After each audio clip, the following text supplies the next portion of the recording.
Assalamualaikum warahmatullahi wabarakatuh. Perkenalkan, nama saya Dewi Wasiatun Masuroh, kelas A6 dengan NIM 2221010100032 dari kelompok 2 Manajemen Pendidikan. Di sini saya akan menjelaskan materi terkait dengan manajemen berbasis sekolah. Yang pertama adalah pengertian dari manajemen berbasis sekolah. Apa sih itu manajemen berbasis sekolah?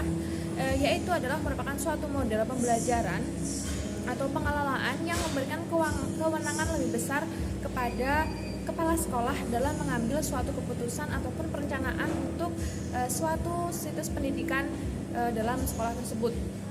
Dan dalam MBS ini partisipasi aktif itu terletak pada seluruh elemen sekolah, pada seluruh pegawai, staf, kepala sekolah, guru-guru, dan juga seluruh elemen-elemen yang berada di sekolah.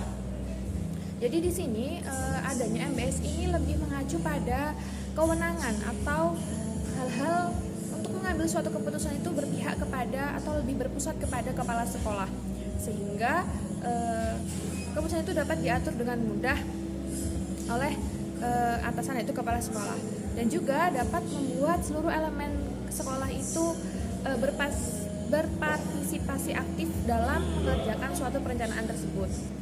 Jadi MBS ini dapat dijelaskan bahwa pelimpahan kewenangan diberikan kepada kepala sekolah dari pusat ke daerahan yang juga dibantu oleh seluruh staf dan juga guru-guru, sehingga mereka memiliki kontrol yang lebih luas dalam proses pembelajaran, sehingga memungkinkan sekolah untuk mengelola sumber daya, lalu keuangan, kemudian kurikulum itu secara mandiri dan sesuai dengan prioritas yang dipunya. Kemudian yang kedua, saya akan membahas tentang tujuan dan juga manfaat dari MBS ini. Apa sih tujuan adanya MBS dan juga manfaatnya ini gitu.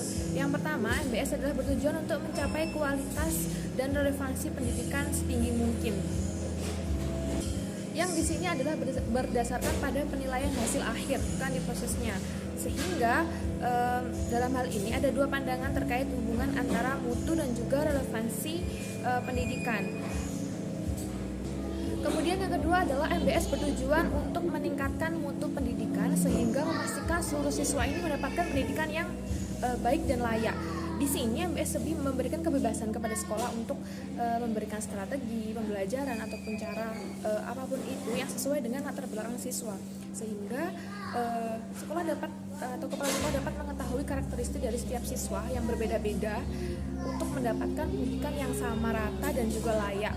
Jadi strategi ataupun cara mengatasinya, metode ataupun yang apa itu sesuai dengan karakteristik dari setiap siswa. Jadi MBS ini lebih memberikan kebebasan kepada kurikulum sekolah untuk mengadakan kurikulum atau pembelajaran yang sesuai dan sesuai dengan kemampuan siswa-siswa yang ada dalam sekolah tersebut.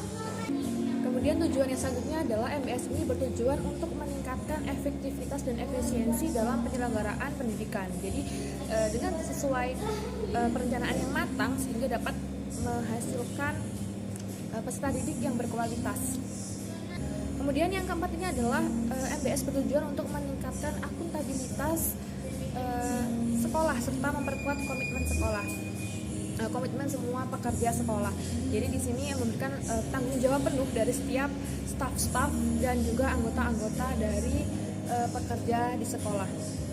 Kemudian yang terakhir adalah tujuannya untuk meningkatkan kesadaran penuh keluarga ataupun wali murid, karena mereka juga ikut serta andil dalam pengambilan keputusan, sehingga kita lebih dapat melibatkan orang tua serta masyarakat dalam proses pengambilan keputusan. Jadi memperkuat rasa kepedulian juga dari setiap orang tua juga masyarakat dalam tujuan-tujuan ataupun perencanaan-perencanaan dalam suatu sekolah atau pendidikan.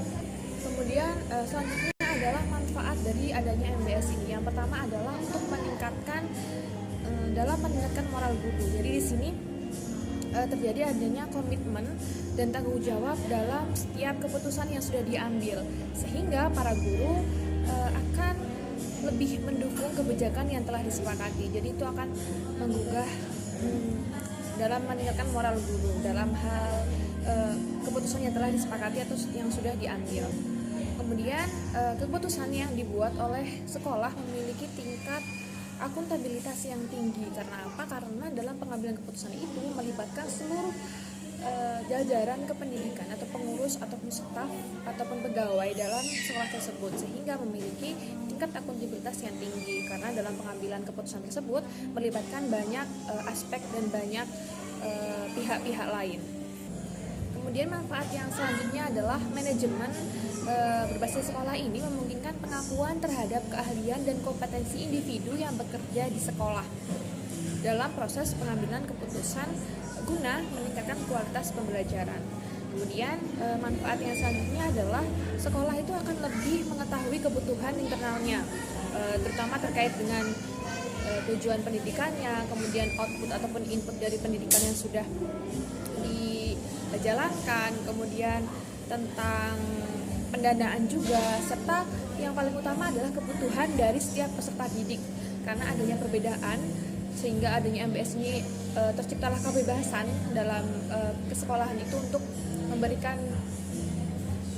pengaturan yang baru, keputusan yang baru. Jadi dapat mengetahui apa kebutuhan yang dibutuhkan dari sekolah tersebut ataupun dari peserta didik tersebut.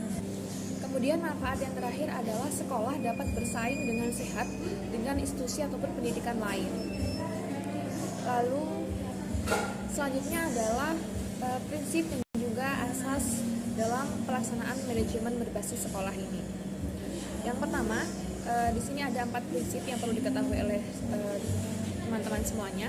Yang pertama adanya prinsip equifinalitas atau principle of equifinality. Jadi di sini menjelaskan tentang cara mengatasi suatu masalah-masalah yang sama dengan cara yang berbeda.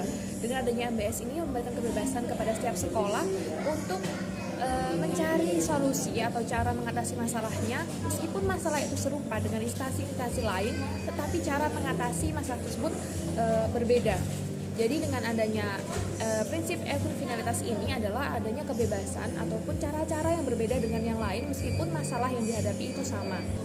Lalu selanjutnya adalah prinsip desentralisasi. Nah, di sini adanya prinsip ini adalah untuk mengatasi permasalahan-permasalahan yang ada dalam sekolah tersebut yang berpusat atau berkewenangan pada sekolah tersebut. Adanya kebebasan dari pemerintah untuk setiap sekolah untuk mengatasi permasalahan-permasalahan yang dihadapi tanpa harus berpusat pada peraturan ataupun dari hasil pusat. Jadi keputusan itu diberikan kepada setiap daerah-daerah dan juga dikelola langsung oleh sekolah tersebut dalam mengatasi perbedaan-perbedaan antara peserta didik satu dengan yang lainnya, kemudian karakteristik dari peserta satu dengan yang lainnya itu sesuai dengan kebijakan-kebijakan yang ada di sekolah tersebut.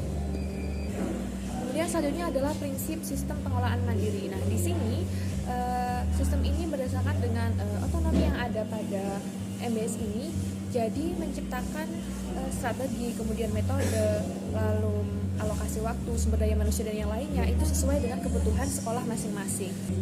Selanjutnya adalah prinsip inisiatif manusia. Nah, di sini yang dimaksud dengan prinsip inisiatif manusia ini adalah berdasarkan pada gagasan bahwa manusia bukan hanya sekedar sumber daya manusia saja, tetapi juga memiliki potensi yang perlu digali dan juga dikembangkan. Sehingga di sini adalah tujuannya untuk mengembangkan sumber daya atau potensi-potensi dari pekerja-pekerja atau staf-staf sekolah tersebut agar dapat mengembangkan potensi-potensi dirinya sesuai dengan tujuan yang akan dicapai oleh sekolah tersebut yang sudah direncanakan dalam pengambilan keputusan sebelumnya oleh sekolah atau kepala sekolah sesuai dengan MBS yang sudah dijelaskan saya tadi. Lalu selanjutnya adalah asas-asas dalam MBS ini. Di sini ada 6 asas. Yang pertama ada asas kemandirian.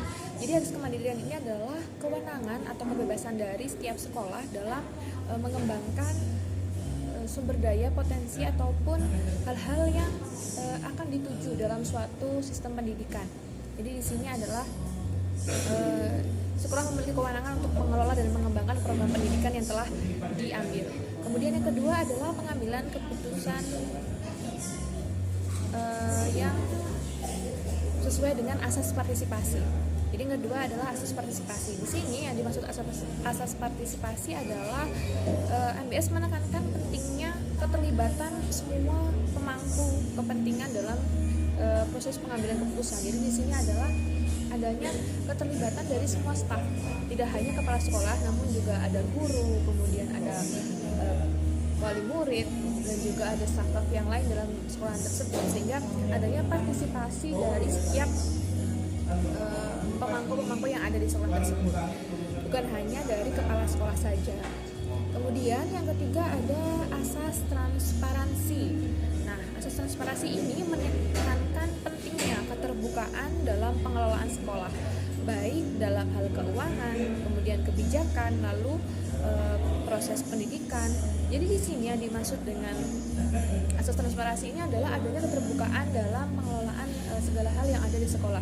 Jadi semua staf, semua guru atau yang lain itu tahu bagaimana sih proses-proses atau bagaimana sih isi dari setiap hal-hal yang sudah dikerjakan di sekolah. Jadi adanya sistem keterbukaan, pelaporan keuangan, kemudian pelaporan dan kebijakan, maupun prosedur atau proses-proses pendidikan itu dilakukan secara terbuka, sehingga semua yang ada di sekolah tersebut mengetahui, bukan hanya kepala sekolah saja yang mengetahui hal tersebut. Lalu selanjutnya adalah asas akuntabilitas. Nah, di sini yang dimaksud dengan asas akuntabilitas ini adalah sekolah harus bertanggung jawab atau bertanggung jawab atas hasil ataupun dampak dari kebijakan-kebijakan atau keputusan-keputusan yang sudah diambil di awal. Jadi kepala sekolah harus memiliki tanggung jawab atas apa yang sudah diambil dalam keputusan tersebut, atas apa yang sudah diambil dalam tujuan ataupun kebijakan yang sudah diambil pada awal sebelum proses pendidikan tersebut dilaksanakan. Kemudian selanjutnya adalah asas efisiensi juga efektivitas. Nah, di sini adalah terkait dengan pengelolaan atau penggunaan sumber daya yang ada pada sekolah. Jadi yang pertama adalah optimalisasi penggunaan sumber daya. Jadi sekolahnya harus menggunakan anggaran, tenaga pendidik, dan juga sarana dan prasarana yang mendukung dalam proses pembelajaran. Kemudian adanya peningkatan kinerja guru dan juga tenaga kependidikan. Adanya peningkatan dari kualitas sesuai dengan bidang-bidangnya, itu termasuk pada asas efektivitas dan efisiensi ini. Kemudian adanya juga penyelenggaraan program-program yang berorientasi pada hasil kinerja siswa. Nah, itu juga masuk pada efisiensi dan juga efektivitas. Kemudian yang keenam ada asas berorientasi pada mutu. Nah, ini bertujuan untuk meningkatkan kualitas pendidikan secara keseluruhan. Jadi mulai dari kualitas pembelajaran, kemudian hasil dari setiap siswa, kemudian dari evaluasi jika ada kekurangan dalam pelaksanaan program tersebut, itu masuk pada asas berorientasi pada mutu. Nah, selanjutnya yang akan saya bahas adalah model penerapan MBS pada madrasah atau sekolah. Nah, di sini terdapat beberapa langkah-langkah bagaimana sih menerapkan MBS pada sekolah atau madrasah. Yang pertama